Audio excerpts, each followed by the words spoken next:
好，来，乡亲继续来看这个高铁向南平延到屏东，29月底确定了后，这个高铁向东平延到宜兰，初步的规划嘛出来了。这个高铁若是延到宜兰，安尼为台北的南港到宜兰市只要13分钟。尖峰时段每小时上最发15班车，载客18000人，初步评估的预算大约是955亿。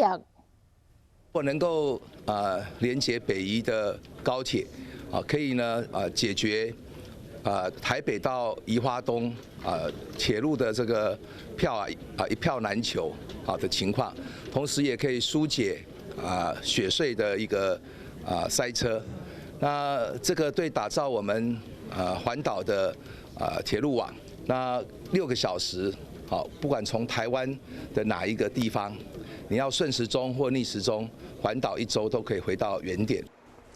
进前已经规划为南港火车头到头城火车头的北宜直线铁路，是要选择这个，或者是要选择高铁延到宜兰，这交通部爱搁讨论才会当来确定。